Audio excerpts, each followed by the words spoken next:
Hello students, आइए देखते हैं चैप्टर 9 की 5वीं हेडिंग हाइड्राइड के बारे में। ध्यान से समझिएगा। मैं मनीष गुप्ता अपने चैनल में आपका स्वागत करता हूं। आइए दोस्तों देखते हैं हाइड्राइड के बारे में। डाई हाइड्रोजन अर्थात H2 निश्चित परिस्थितियों में उत्कृष्ट गैसों के अलावा लगभग सभी तत्वों के साथ संयोग करके द्विअंगी यौगिक बनाता है, जिन्हें हाइड्राइड कहते हैं।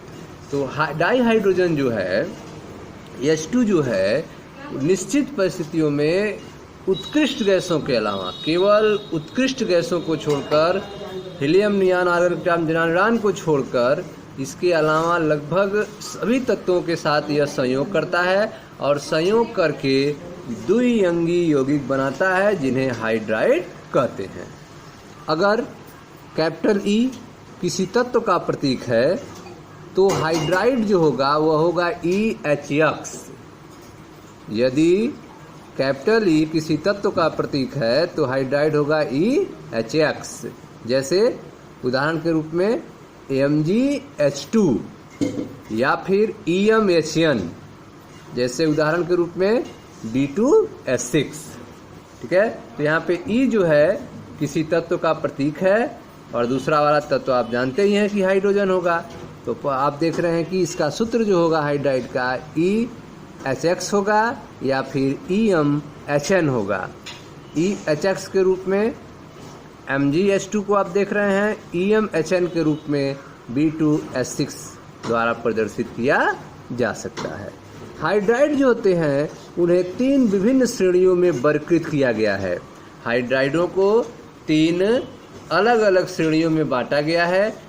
ठीक है, जिन्हें पहले को कहते हैं सैलाइन हाइड्राइड, दूसरे को मॉलिक्यूलर हाइड्राइड और तीसरे को नॉन स्टाइकियोमेट्रिक हाइड्राइड। ठीक है, हाइड्राइडों को 3 विभिन्न श्रेणियों में वर्गीकृत किया गया है। पहले को कहेंगे आयनिक या लवणीय या लवण समान हाइड्राइड, सलाइन हाइड्राइड कहते हैं इन्हें। दूसरा है सहसंयोजक या आणविक हाइड्राइड, मॉलिक्यूलर हाइड्राइड। और तीसरा आपका आता है धात्विक हाइड्राइड। ठीक है, तीसरा है आपका धात्विक हाइड्राइड या असमीकरणमिति हाइड्राइड, इसे कहते हैं नॉन स्टाइकियोमेट्रिक हाइड्राइड। ठीक है, तो आइए पहला स्टार्ट करते हैं आयनिक या लवणीय हाइड्राइड के बारे में। ध्यान से समझिएगा, आयनिक या लवणिक हाइड्राइड होते क्या हैं। S ब्लॉक के अधिकांश तत्व, S ब्लॉक के अधिकांश तत्व जो उच्च विद्युत धनी प्रकृति के होते हैं, हाइड्रोजन के साथ रस समीकरणमिति यौगिक बनाते हैं। ठीक है, S ब्लॉक के अधिकांश तत्व जो हैं जिनका विद्युत धनी प्रकृति जो है वह अधिकतम होता है, ए डाई हाइड्रोजन के साथ रस समीकरणमिति यौगिक बनाते हैं। यद्यपि हल्के धात्विक हाइड्राइड जैसे कि lithium hydride, beryllium hydride, magnesium hydride में सार्थक सहसंयोजक गुण पाया जाता है। तो आप देख रहे हैं कि जो हल्के धात्विक हाइड्राइड हैं, जैसे कि लिथियम के साथ, बेरिलियम के साथ, मैग्नीशियम के साथ, इनमें सार्थक सहसंयोजक गुण पाया जाता है। वस्तुतः लिथियम हाइड्राइड, बेरिलियम हाइड्राइड तथा मैग्नीशियम हाइड्राइड में सहसंयोजक बहुलक संरचना होती है। ठीक है, आयनिक हाइड्राइड ठोस अवस्था में क्रिस्टलीय, अवाष्पशील तथा ठोस अवस्था में अचालक होते हैं। तथापि क्षार धातुओं के गलित हाइड्राइड जो हैं विद्युत का चालन करते हैं और विद्युत अपघटन द्वारा डाई हाइड्रोजन एनोड पर मुक्त होता है। जो हाइड्राइड H- आयन के अस्तित्व को पुष्टि करता है। ठीक है, तो आप पढ़ रहे हैं पहले हाइड्राइड के बारे में, अर्थात आयनिक या लवणीय हाइड्राइड के बारे में। इसमें आपको बताया गया कि S ब्लॉक के अधिकांश तत्व जो हैं जो उच्च विद्युत धनी प्रकृति के होते हैं, डाई हाइड्रोजन के साथ रस समीकरणमिति यौगिक बनाते हैं। यद्यपि हल्के धात्विक हाइड्राइडों में जैसे कि LiH में, BeH2 में, MgH2 में सार्थक सहसंयोजक गुण पाया जाता है। वस्तुतः लिथियम हाइड्राइड, बेरिलियम हाइड्राइड और मैग्नीशियम हाइड्राइड में सहसंयोजी बहुलक संरचना होती है। आयनिक हाइड्राइड ठोस अवस्था में क्रिस्टलीय, अवाष्पशील तथा ठोस अवस्था में अचालक होते हैं। ठीक है। तथापि क्षार धातुओं के गलित हाइड्राइड, क्षार धातुओं के जो गलित हाइड्राइड हैं वे विद्युत का चालन करते हैं।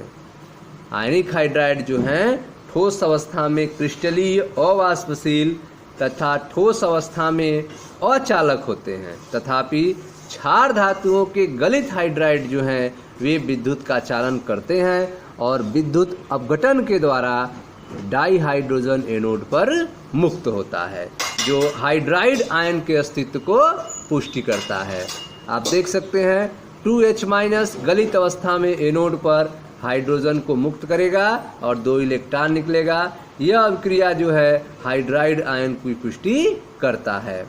लवणीय हाइड्राइड जल के साथ विस्फोटकीय रूप से अभिक्रिया करके डाई हाइड्रोजन गैस देते हैं। ठीक है। तो जो लवणीय हाइड्राइड होते हैं वे जल के साथ विस्फोटकीय रूप से अभिक्रिया करते हैं, बहुत तेजी से अभिक्रिया करते हैं और डाई हाइड्रोजन गैस देते हैं। समीकरण देख सकते हैं। यह सोडियम हाइड्राइड है जो एक लवणीय हाइड्राइड है, सॉलिड रूप में है। यह जल के साथ तेजी से अभिक्रिया करके सोडियम हाइड्रोक्साइड और जल बनाता और हाइड्रोजन गैस बनाता है। ठीक है। यह अभिक्रिया जो है विस्फोटकीय रूप से होती है और हाइड्रोजन गैस प्राप्त होता है। लिथियम हाइड्राइड जो है साधारण ताप पर ऑक्सीजन और क्लोरीन के साथ अक्रियाशील होता है। लिथियम हाइड्राइड LiH जो है वह साधारण ताप पर ऑक्सीजन और क्लोरीन के साथ अक्रियाशील होता है, अतः इसका उपयोग जो है अन्य उपयोगी हाइड्राइड बनाने में किया जाता है।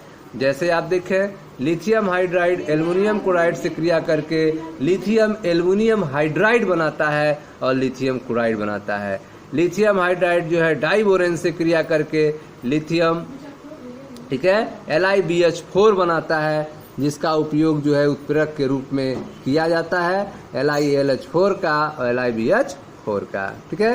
तो लिथियम हाइड्राइड जो है साधारण ताप पर ऑक्सीजन और क्लोरीन के साथ अक्रियाशील होता है, क्रिया नहीं करता है। इसका उपयोग जो है अन्य उपयोगी हाइड्राइड बनाने में किया जाता है, जैसे कि LiAlH4 बनाने में, LiBH4 बनाने में किया जाता है। तो यह था आपका आयनिक या लवणीय हाइड्राइड के बारे में। अब देखते हैं दूसरा हाइड्राइड जो है आपका सहसंयोजक या आणविक हाइड्राइड। डाइहाइड्रोजन अधिकांश पी ब्लॉक के तत्वों के साथ संयुक्त होकर आणविक यौगिक बनाता है। ठीक है। डाइहाइड्रोजन जो है वह अधिकांश पी ब्लॉक के तत्वों के साथ संयुक्त होकर आणविक यौगिक बनाता है। इसके साथ सुपरिचित उदाहरण जो है मेथेन, अमोनिया, वाटर और हाइड्रोजन फ्लोराइड है। सुविधा के लिए अधातुओं के हाइड्रोजन यौगिकों को भी हाइड्राइड माना गया है। ठीक है। जो अधातुओं के साथ बना हाइड्रोजन का यौगिक है उसको भी सुविधा के लिए हाइड्राइड माना गया है। सहसंयोजक होने के कारण ये वाष्पशील यौगिक होते हैं। आणविक हाइड्राइड का पुनः वर्गीकरण जो है उनके लुईस संरचना में अपेक्षित इलेक्ट्रॉन की संख्या, आबंधों की संख्या पर किया गया है। ठीक है। तो आप देख रहे हैं कि जो सहसंयोजक या आणविक हाइड्राइड है उनका पुनः वर्गीकरण करते हैं लुईस संरचना की अपेक्षित इलेक्ट्रॉन की संख्या और आबंधों की संख्या के आधार पर। ठीक है। आणविक हाइड्राइड 3 प्रकार के होते हैं, इलेक्ट्रॉन न्यून हाइड्राइड, इलेक्ट्रॉन परिशुद्ध हाइड्राइड, इलेक्ट्रॉन समृद्ध हाइड्राइड। 3 तरह के हाइड्राइड हैं, इलेक्ट्रॉन डिफिशिएंट, इलेक्ट्रॉन प्रेसाइज और इलेक्ट्रॉन रिच हाइड्राइड। आइए इनके बारे में देखते हैं एक एक। पहला है आपका इलेक्ट्रॉन न्यून हाइड्राइड। इलेक्ट्रॉन न्यून हाइड्राइड क्या होता है? तो इलेक्ट्रॉन न्यून हाइड्राइड जैसा कि नाम से पता है कि परंपरागत लुईस संरचना लिखने के लिए इनमें इलेक्ट्रॉन की संख्या अपर्याप्त होती है, इलेक्ट्रॉन की संख्या इनमें कम होती है। ठीक है। इसका उदाहरण है डाइबोरेन B2H6। वस्तुतः आवर्त सारणी के 13वें वर्ग के जो सभी तत्व हैं वे इलेक्ट्रॉन न्यून यौगिक बनाते हैं, जिनमें इलेक्ट्रॉन की संख्या कम होती है। ठीक है, तो इलेक्ट्रॉन न्यून हाइड्राइड जो हैं, जैसा कि नाम से पता चल रहा है कि परंपरागत लौहिक संरचना लिखने के लिए इनमें इलेक्ट्रॉन की संख्या अपर्याप्त होती है, इलेक्ट्रॉन की संख्या कम होती है। इसका उदाहरण है डाइबोरेन B2S6।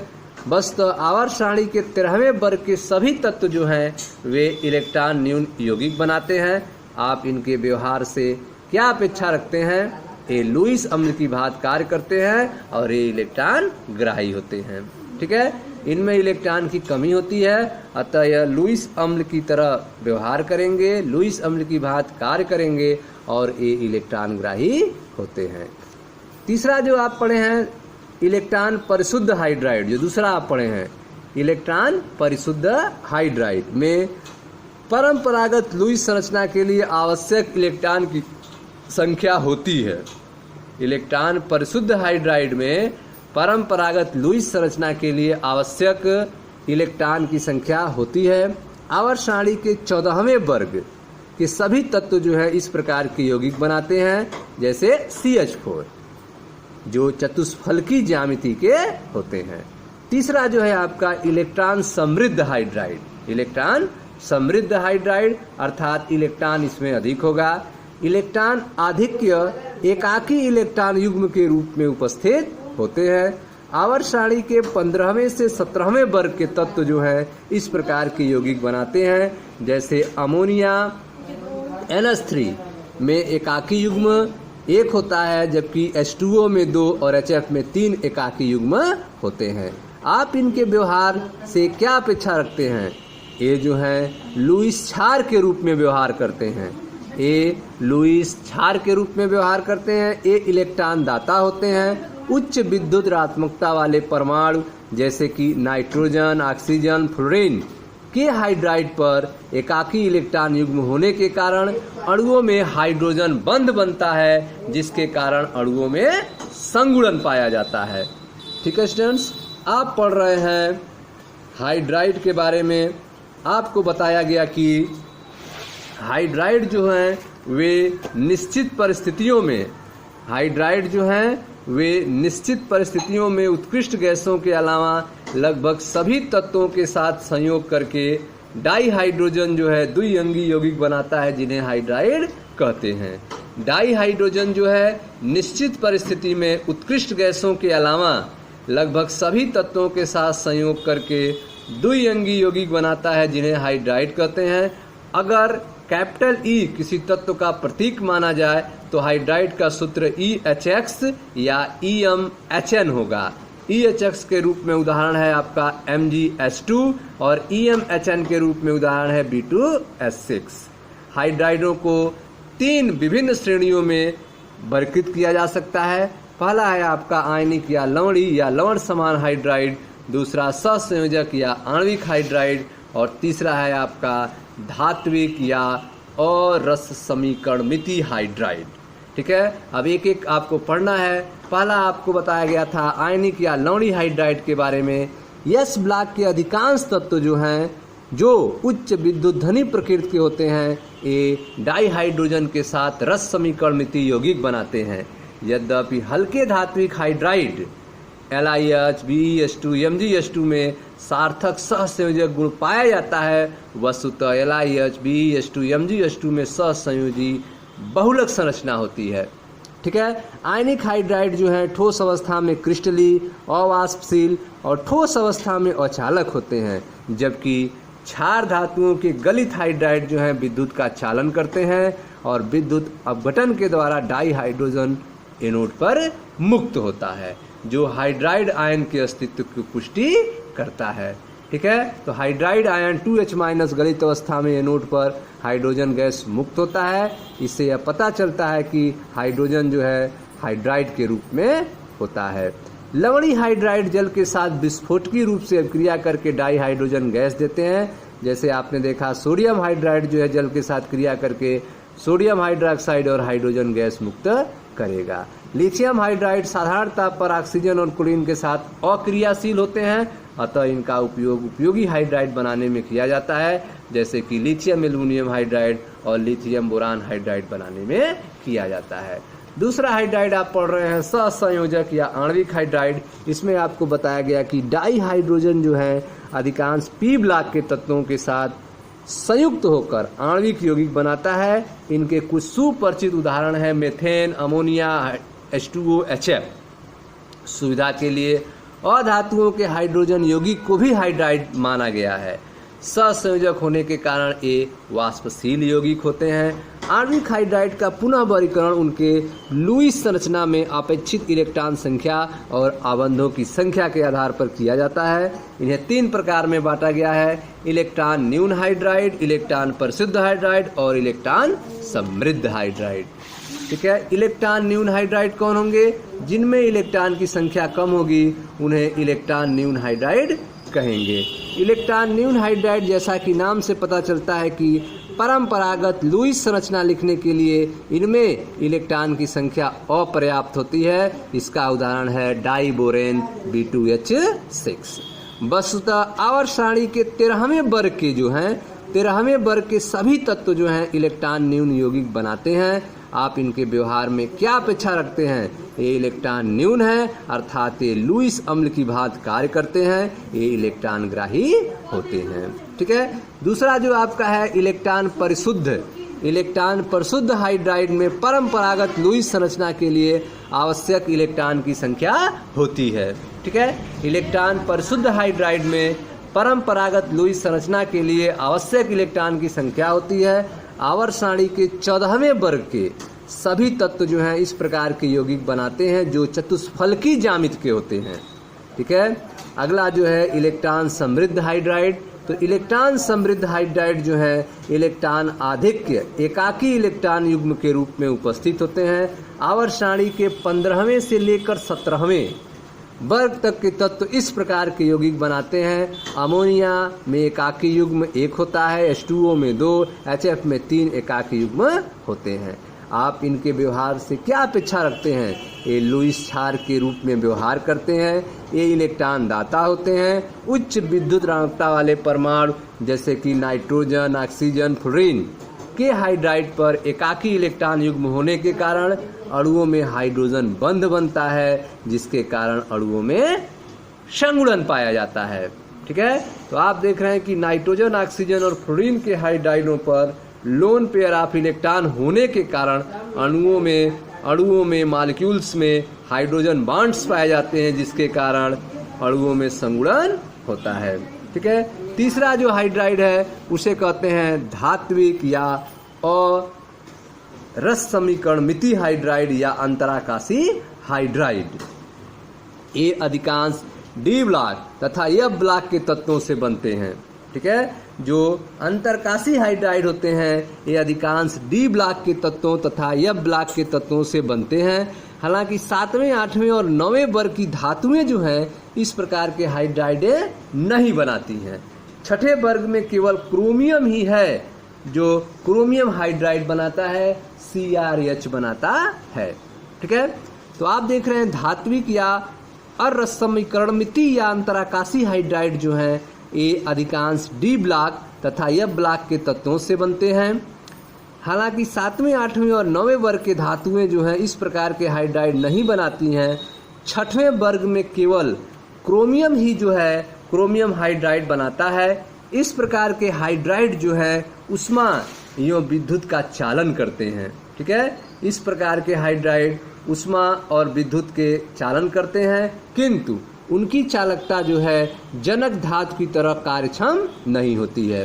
ठीक है, तो आप देख रहे हैं कि जो अंतराकाशी हाइड्राइड होते हैं वे उष्मा और विद्युत का चालन करते हैं, किंतु उनकी चालकता जो है जनक धातु की तरह कार्यक्षम नहीं होती है। हाइड्रोजन की न्यूनता के कारण, हाइड्रोजन की कमी के कारण लवणीय हाइड्राइड के विषम में ये अपेक्षा हमेशा अरस समीकरणमिति होते हैं। ठीक है, हाइड्रोजन की न्यूनता के कारण लवणीय हाइड्राइड के विषम में ये हमेशा और रस समीकरणमिति होते हैं, जैसे कि LaH लैंथेनम हाइड्राइड 2.87, हाइड्रोजन कम है यहाँ पे, YbH 2.55, LiH 1.5 से 1.8, जिरकोनियम हाइड्राइड ZrH 1.3 से 2.75, ठीक है, VH 0.56, NiH 6.7, PDH 6 से 0.8 आदि। तो सब में आप देख रहे हैं कि हाइड्रोजन की न्यूनता है, हाइड्रोजन की कमी है। तो हाइड्रोजन की न्यूनता के कारण लवणीय हाइड्राइड के विषम ये हमेशा अरस समीकरणमिति होते हैं। ऐसे हाइड्राइडों में स्थिर संगठन का नियम लागू नहीं होता है, ठीक है। ऐसे हाइड्राइडों में स्थित संगठन का नियम लागू नहीं होता है।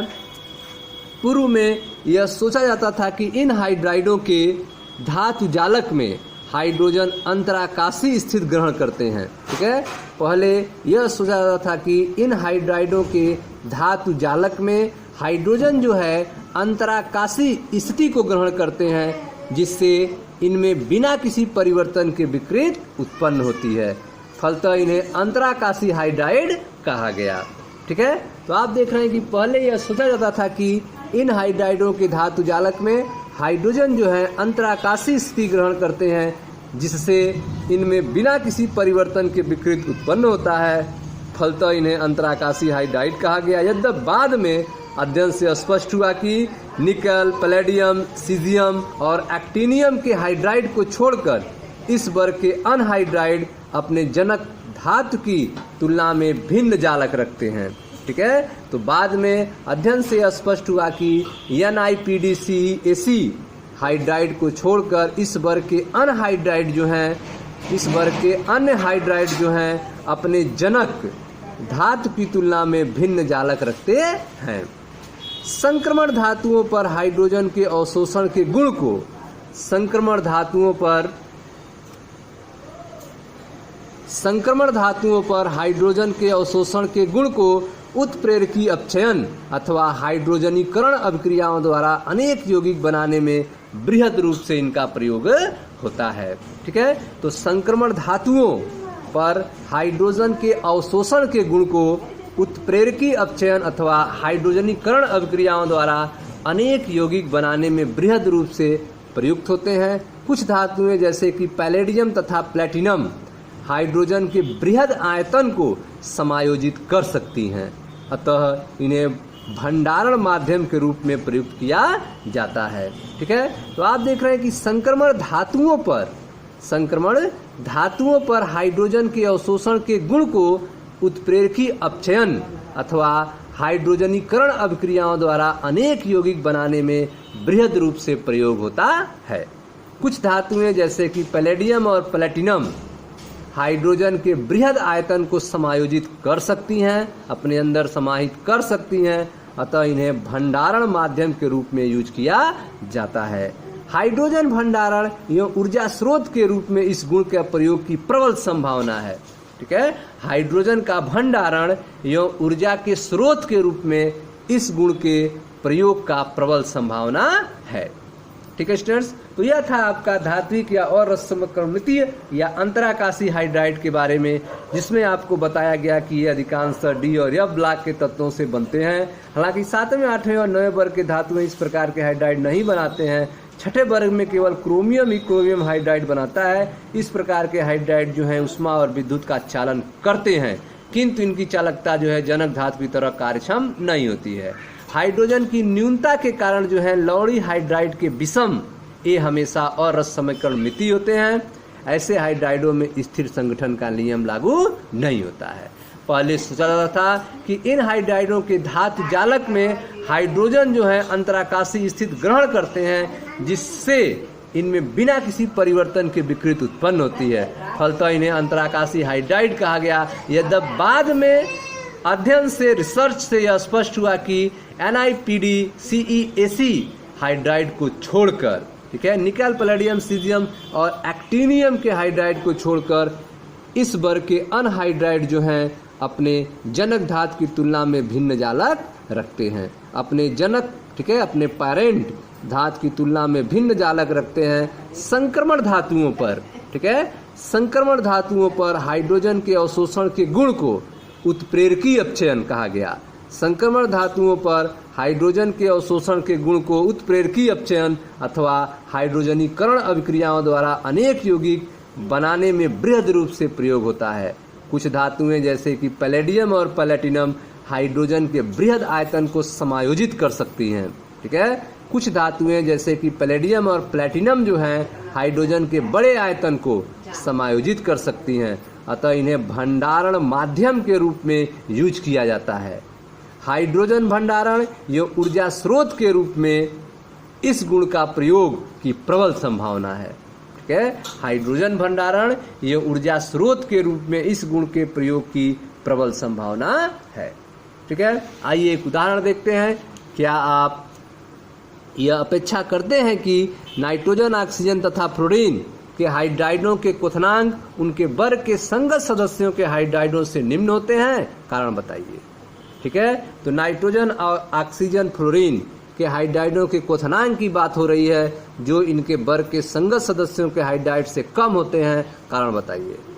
नाइट्रोजन का अमोनिया, ऑक्सीजन का वाटर और फ्लोरीन का HF के आणविक भारों के आधार पर इनके क्वथनांक संगत सदस्यों के हाइड्राइड से कम होने चाहिए, परंतु नाइट्रोजन, ऑक्सीजन, फ्लोरीन की उच्च विद्युत ऋणात्मकता के कारण हाइड्राइडों में हाइड्रोजन बंध बनाने की क्षमता उल्लेखनीय होती है, अतः अमोनिया, जल और HF के क्वथनांक उनके वर्ग के सदस्यों से उच्च होते हैं।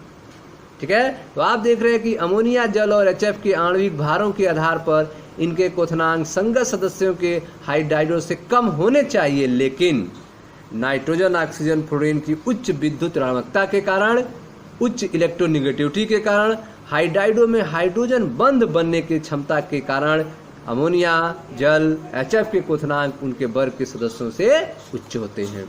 ठीक है, अगला क्वेश्चन है आपका, क्या फास्फोरस बाय इलेक्ट्रॉनिक विन्यास NH2NP3 के आधार पर PH5 बनाएगा? क्या फास्फोरस बाय इलेक्ट्रॉनिक विन्यास 3s2 3p3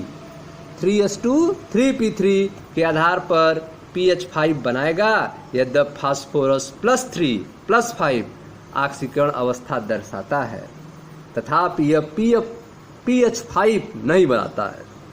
ठीक है, फास्फोरस जो है +3+5 ऑक्सीकरण अवस्था दर्शाता है, लेकिन यह PH5 नहीं बनाता है। कुछ अन्य तथ्यों के अतिरिक्त डाईहाइड्रोजन के उच्च आयन एंथैल्पी, ठीक है, एक्टिवेशन और इलेक्ट्रॉन गेन एंथैल्पी का मान जो है वह पेयरिंग को सर्वोच्च ऑक्सीकरण अवस्था प्रदर्शित करने के फलस्वरूप PH5 के विरचन का समर्थन नहीं करते हैं। ठीक है स्टूडेंट्स, तो यह था आपका हाइड्राइड के बारे में। मिलते हैं नेक्स्ट वीडियो में जहां पर जल की चर्चा की जाएगी। Thank you.